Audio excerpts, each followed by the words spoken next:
दोस्तों नमस्कार, वंदे मातरम, जय हिंद। मैं राजू मिश्रा, विश्व शक्ति पार्टी का प्रदेश उपाध्यक्ष हरियाणा, किसान मजदूर जागृति मंच का संयोजक और अखंड हिंदू राष्ट्र मोर्चा का सहयोगी। थोड़ा सा नेटवर्क इशू वजह से दोबारा लाइव आना पड़ा। जैसे कि आप सभी को पता है, आज का जो मुद्दा है, देश की संप्रभुता, देश की न्याय व्यवस्था, देश की अर्थव्यवस्था, देश की जितने भी गरीब, लाचार, मध्यम वर्ग, मजदूर वर्ग हैं, उनके शोषण के ऊपर का यह आज का लाइव बोल रहा हूं। और आपसे गुजारिश है कि अगर आप फेसबुक पे हैं तो लाइव कर दें, और अगर आप यूट्यूब पर हमें देख रहे हैं तो आप चैनल सब्सक्राइब और लाइव कर सकते हैं। आप अपना कमेंट्स भी कर सकते हैं। तो आज शुरू करते हैं। बहुत सारे दोस्तों का मैसेज व्हाट्सएप पे और तरह से कि सर आप इस तरीके से बोलते हो, इसका तथ्य, प्रमाण। तो आपको सबसे पहले प्रमाण हम शुरू करते हैं। देश की जड़ यानी अर्थव्यवस्था। सबसे पहले अर्थ पे बात करते हैं। आप सभी को पहले भी मैंने बता चुका हूं, किसी भी देश को सुचारू रूप से संचालित करने के लिए, किसी भी देश को, देश के नागरिक को व्यवस्थित तरीके से जीवन यापन और आजीविका के लिए सबसे मूल जो होता है वह अर्थ यानी मुद्रा। मुद्रा यानी रुपया। जैसे हमारे देश में रुपया, और देश में कहीं डॉलर है, कहीं पाउंड है, कहीं यूरो है, कहीं दरहम है, कहीं रियाल है। तो इस तरीके से चलन में होता है। जब देश की अर्थव्यवस्था दूसरे के हाथ में होती है तो यह ठीक वही स्थिति होती है जैसे आप कहीं जाएं और खर्च करने के लिए आपका जो सहयोगी, जिसके साथ में आप गए हैं, उसके जेब में जो रुपए हैं, वो रुपए जब खर्च करेगा तभी आपको उस रुपए का या आपके अपनी जो इच्छा होगी उसकी पूर्ति होगी। ठीक यही स्थिति हमारे देश में चली आ रही है। जो कथित आजादी 15 अगस्त 1947 को हमें बताया गया, यह आजादी नहीं बल्कि ये गुलामी का बहुत बड़ा षड्यंत्र है। और इस षड्यंत्र को हमें एक एक करके समझने की आवश्यकता है। विडंबना यह है कि हमारे देश की जितनी भी राजनीतिक पार्टियां अस्तित्व में आई अब तक, ये सभी की सभी राजनीतिक पार्टियां डायरेक्ट अथवा इनडायरेक्ट ये उसी ब्रिटेन के द्वारा बनाए गए नियम, कानून और व्यवस्था को फॉलो करते रहे। हद तो तब हो गई जब 2014 से, अगर मैं ये कहूं कि 25 मई 2014 का दिन हमारे इतिहास में बहुत ही काले अक्षरों से लिखा जाएगा, बोल्ड काले अक्षरों में लिखा जाएगा, तो यह कोई अतिशयोक्ति नहीं हुई। क्योंकि इसके पीछे का भी आपको मैं रीजन बताना शुरू करूंगा। आपको जितने भी बातें मैं बताता हूं, सारी बातों का मेरे पास पुख्ता प्रमाण होता है। और यहां गौरतलब बात आपको एक और बता देता हूं कि जितने भी प्रमाण हमारे पास होते हैं, वह प्रमाण हमारे पास अपने बनाए हुए नहीं होते। वह प्रमाण भी इन्हीं लोगों के द्वारा बनाए गए दस्तावेजों के जरिए ही एकत्रित किया जाता है। फर्क सिर्फ यह है कि आप उसको पढ़ करके छोड़ देते हो और भूल जाते हो, और हम उसको कड़ी से कड़ी जोड़ करके एक मोती पिरोना शुरू करते हैं और उसको माला का रूप धारण कर लेते हैं। और इसी सिलसिले में मैं आपको लगातार बारंबार हम अपने लाइव में बताते जाते हैं। हम ये लाइव बताने का जो जोखिम उठाते हैं वो सिर्फ आपको जगाने के लिए उठाते हैं। हमारा इससे कोई निजी स्वार्थ नहीं है, निजी हमारा कोई मकसद नहीं है, और न ही मैं किसी व्यक्ति विशेष या किसी पार्टी के लिए आप लोगों को प्रेरित करता हूं, क्योंकि आप अपने विचार, अपने दिमागी तौर पर समझ रखने वाले लोग स्वयं इस चीज का आकलन भी करते हैं और उसका समय के अनुसार उपयोग भी करते हैं। दोस्तों, सबसे पहले बात हम अर्थ की करते हैं, यानी मुद्रा, रुपए की बात करते हैं। अगर आज मैं आपको बोलूं कि हमारे देश में दो तरह के मुद्राएं यानी रुपए चलन में हैं, तो शायद आपको विश्वास नहीं होगा। जी हां, बिल्कुल आप सही सुन रहे हैं। हमारे देश में दो तरह की करेंसी, मुद्रा आज प्रचलन में है। एक है असली और दूसरा है नकली। ये असली और नकली का जो खेल है, इसको भेदने के लिए आपको अतीत में चलना होगा। और आज आपके जेब में जो रुपया है वर्तमान में, वह कोई रुपया नहीं, वह नकली करेंसी है, या इसे ये कहें कि ये एक रसीद है। अब ये कैसे है, इसको भी मैं आपको बताता हूं। आपको जानकर हैरानी होगी कि रुपए का जब भी आप डिफिनेशन यानी परिभाषा निकालेंगे, तो रुपया शब्द का मतलब ही चांदी होता है। आप सभी बुद्धिजीवी हैं और आप लोग इसको इंटरनेट के अलग अलग प्लेटफॉर्म पे आप इसको सर्च करके देख सकते हैं। जैसे मेटा पे आप देख सकते हैं सर्च करके, उसके बाद गूगल पे आप सर्च करके देख सकते हैं। इस तरीके से आप कहीं भी इस चीज को सर्च करके देखेंगे तो आपको मिलेगा कि रुपए का मतलब होता है चांदी। अब यहां पे सवाल बनता है कि चांदी, कितनी चांदी रुपए होती है? भाई, चांदी तो 100 ग्राम भी हो सकती है, 1 ग्राम भी हो सकती है, किलो भी हो सकती है, कुंटल भी हो सकती है। तो इसका भी एक निश्चित पैमाना दिया गया। यहां पे आपको एक बात और बता दूं कि हमारे देश में जो अंग्रेज थे, अंग्रेजों ने भी भगवान राम का बराबर सम्मान किया हुआ है। उसका भी प्रमाण आपको बताता हूं, क्योंकि आप लोगों में से ही कुछ लोग जो धीरे धीरे हमारे साथ जुड़ते जा रहे हैं, वही हमारे पास प्रमाण भी भेज देते हैं। आज मेरे किसी जानकार ने, मैं उनका नाम भी लेकर के आपको बता रहा हूं, जो अखंड हिंदू राष्ट्र मोर्चा के राष्ट्रीय अध्यक्ष और राइट टू रिकॉल पार्टी के चुनाव प्रभारी हैं, उन्होंने भी आज मेरे पास एक सिक्का भेजा। उस सिक्के पे बकायदा राम दरबार लगा हुआ है और वो सिक्के पे उसका सन इंगित किया गया है 1939। और ऐसा ही एक सिक्का मुझे इंटरनेट पे खंगालने के बाद 1947 का भी मिला, जिसकी आपको मैं फोटो भी दिखा सकता हूं। फिजिकल रूप में वह सिक्का मेरे पास अभी उपलब्ध नहीं है, लेकिन मैं मंगाने का प्रयास जरूर कर रहा हूं, और जिस दिन मेरे पास आ जाएगा उस दिन वह सिक्का भी आपको मैं जरूर दिखाऊंगा। उस सिक्के में बकायदा राम का दरबार लगा हुआ है। यानी यह सिक्का यह साबित करता है कि हमारे देश में जिस अंग्रेजों की गुलामी हम झेलते रहे, वो अंग्रेज भी हमारे भगवान राम का बराबर सम्मान किया है।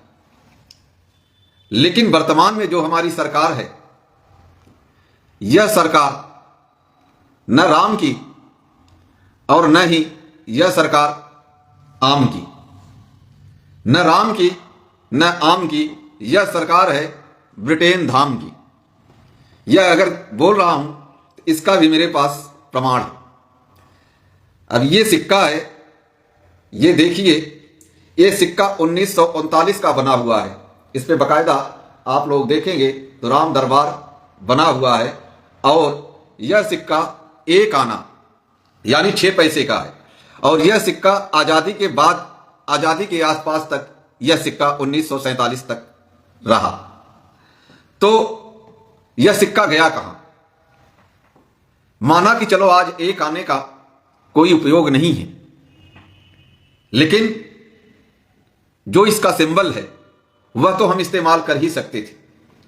अगर ईस्ट इंडिया कंपनी का लोगो हम रिजर्व बैंक ऑफ इंडिया में इस्तेमाल कर रहे हैं तो क्या यह नहीं इस्तेमाल किया जा सकता था?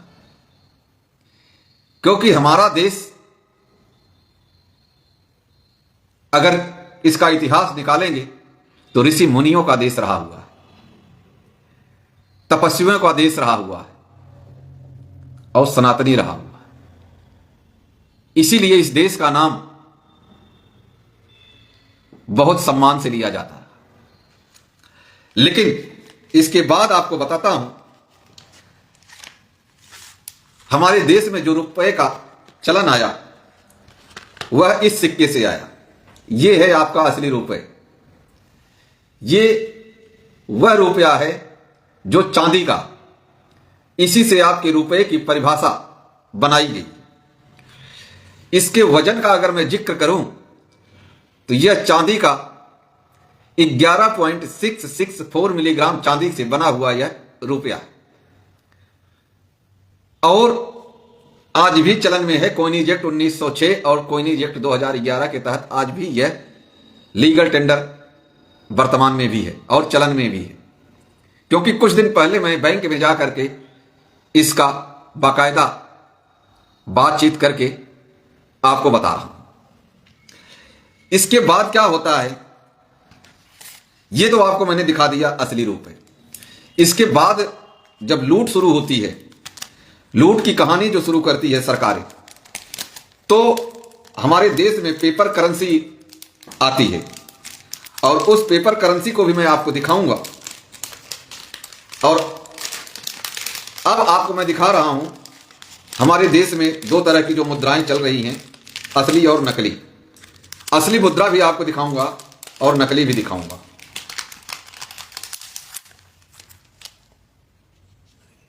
ये देखिए आप, 1 रुपए का ये नोट है, ये है पेपर करेंसी। इस पे आप देखेंगे तो बाकायदा इस पे लिखा हुआ है 1 रुपीज और ऊपर लिखा है इसके गवर्नमेंट ऑफ इंडिया, हिंदी में लिखा है भारत सरकार। और इस पे किसी तरह का कोई वचन नहीं है। ये इस रुपए के कंपेयर में आया। जो ये रुपए है, इस रुपए के बदले ये कागज का सरकार ने नोट जारी किया।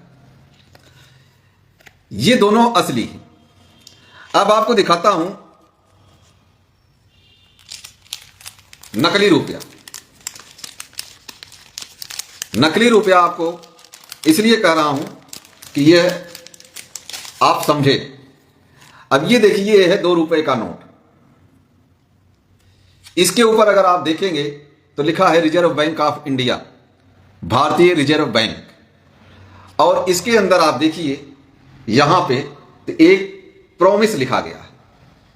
ये प्रॉमिस लिखा गया है, देखिए इस पे लिखा है, मैं धारक को 2 रुपए अदा करने का वचन देता हूं। यानी वचन दे रहा है कि ये रुपए देने के बाद आपको ये 2 रुपए देगा या ये 2 रुपए देगा। चलिए मान भी लिया कि हम इस वचन से ही रुपए का लेन देन कर रहे हैं। लेकिन अब आपको दिखाता हूं, एक ये नोट है। ये भी नोट जो है असली है। ये 1967 की है और इसके ऊपर लिखा है 5 रुपए। ये 5 रुपए का पुराना नोट है। आप लोगों में बहुत सारे लोगों के पास होगा भी। इसके बैक साइड में 5 हिरन बने हुए हैं और ये जो नोट है, इसके ऊपर जो वचन लिखा गया है उस पे लिखा है कि जो इस पे प्रॉमिस दिया गया है, इस पे लिखा है I promise to the bearer on demand. शब्दों को ध्यान से सुने।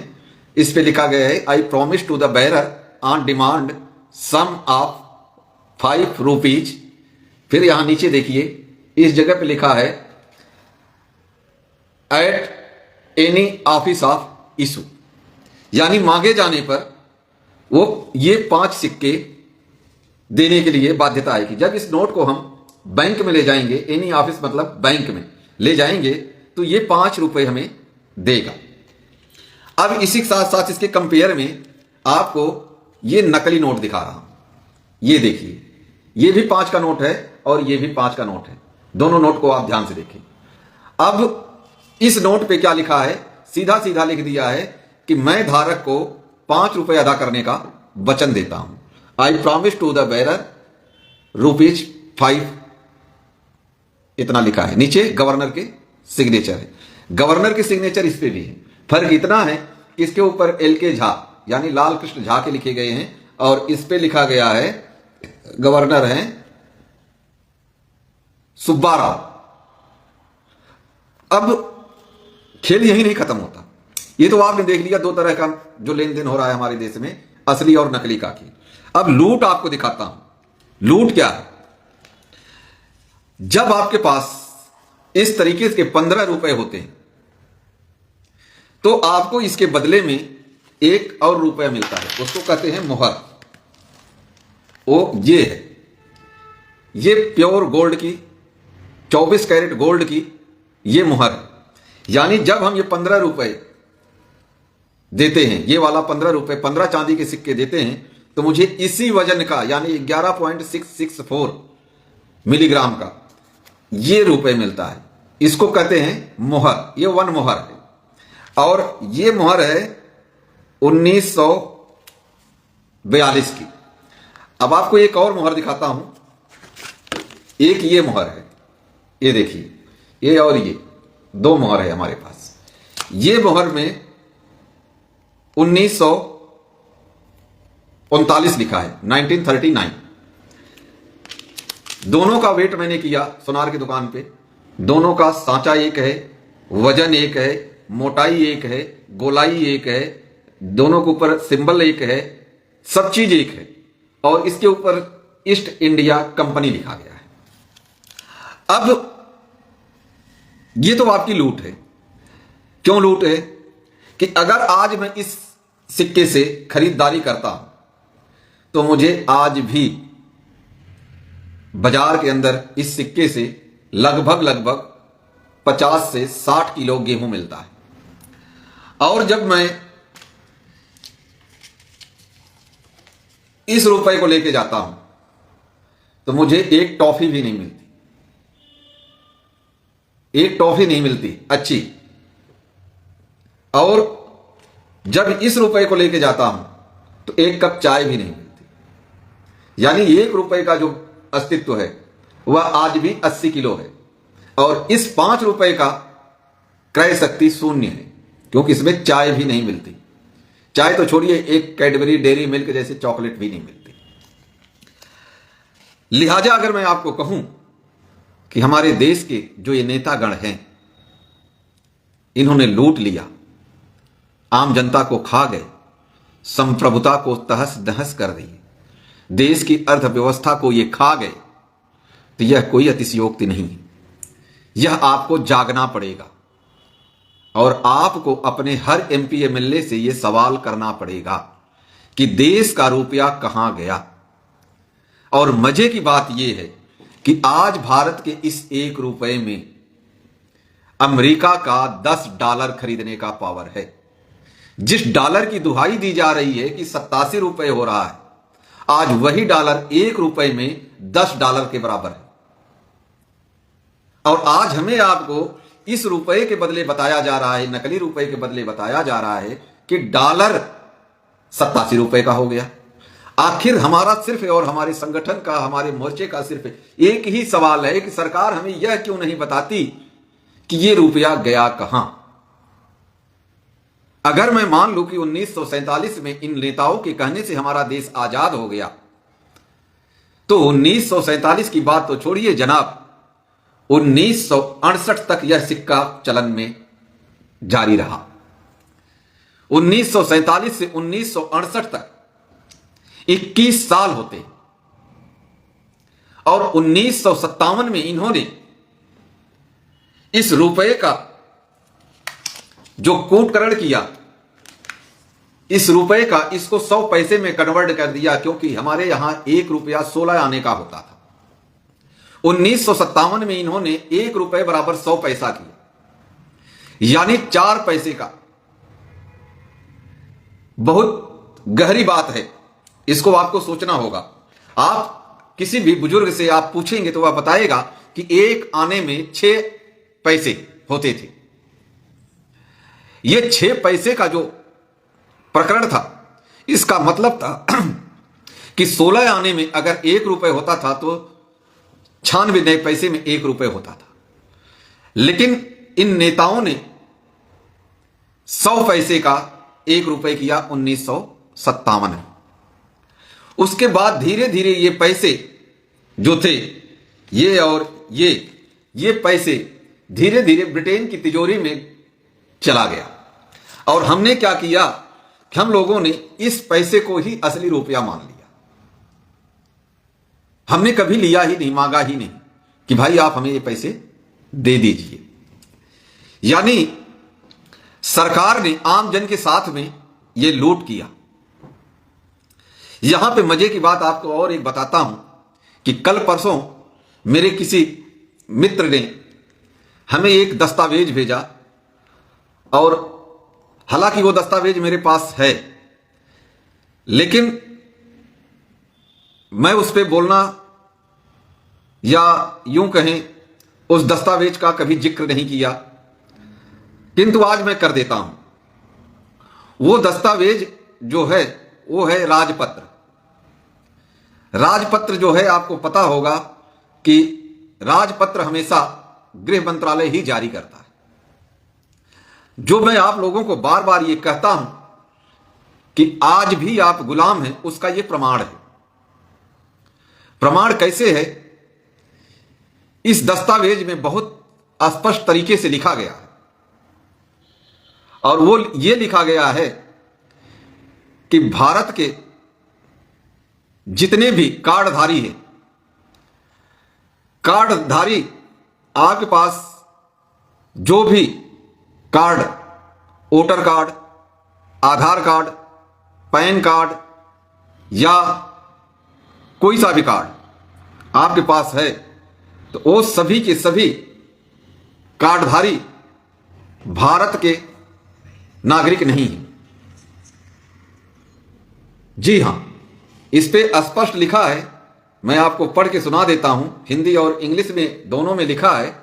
इसमें लिखा है, केंद्रीय सरकार नागरिकता अधिनियम 1955 ब्रैकेट में है 1955 का 57 की धारा 7 क की उपधारा 2 द्वारा प्रदत्त शक्तियों को प्रयोग करते हुए यह निर्दिष्ट करती है कि राजपत्र में इस अधिसूचना के प्रकाशन की तारीख से भारतीय मूल के सभी विद्यमान कार्डधारक व्यक्ति जो भारत सरकार गृह मंत्रालय की अधिसूचना संख्या 260/4/98 FA तारीख 19 अगस्त 2002 के अधीन उस रूप में रजिस्ट्रीकृत हैं, वे भारतीय विदेशी नागरिक कार्ड धारक के रूप में समझे जाएंगे।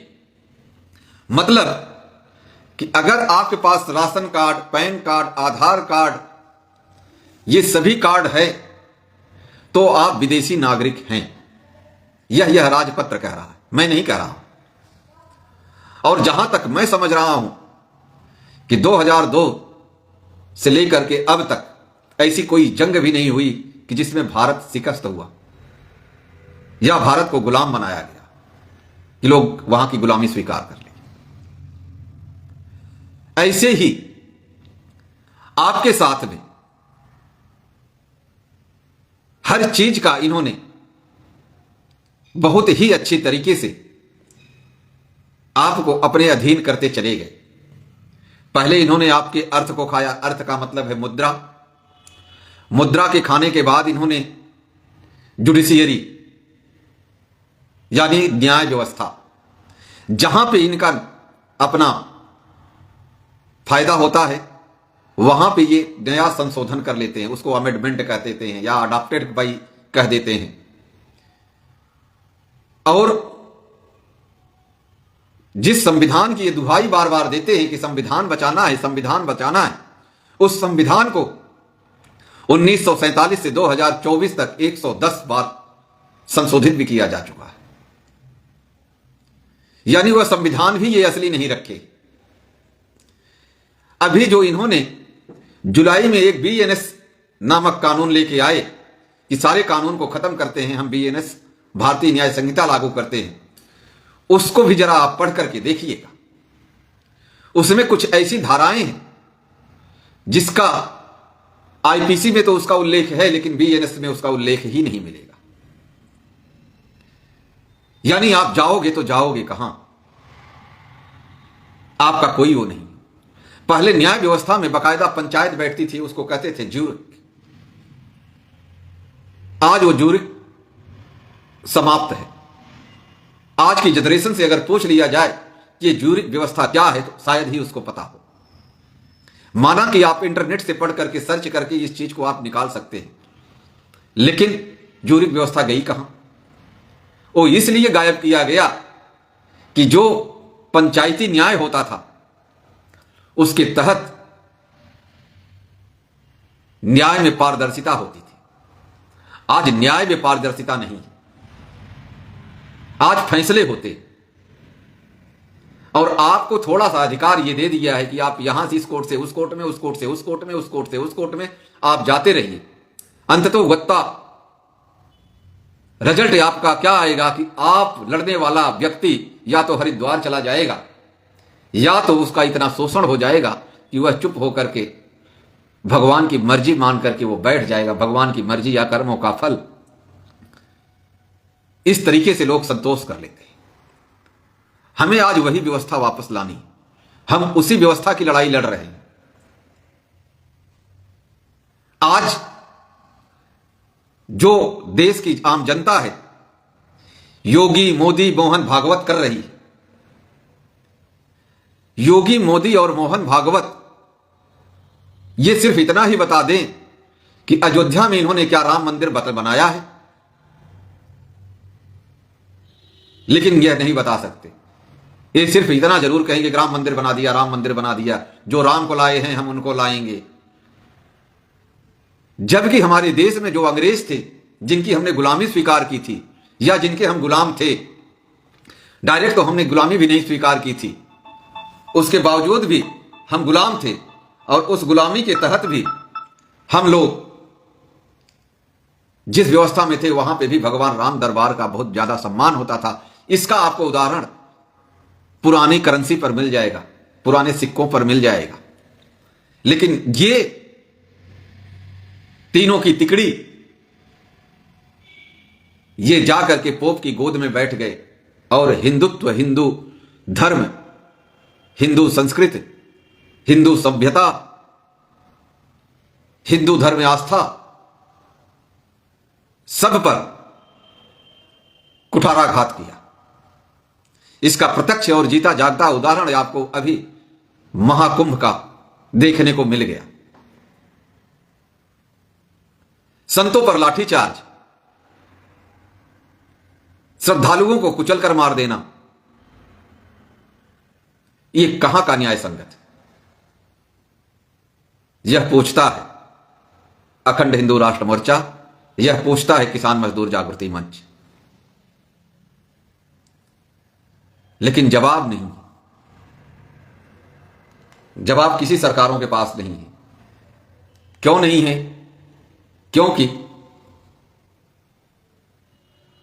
जो इनको सच्चाई का हम पुलिंदा रखते हैं तो ये इस सिद्धांत पे चलते हैं कि एक चुप हजार सवालों का जवाब। इसी को कहते हैं रेप ऑफ द माइंड।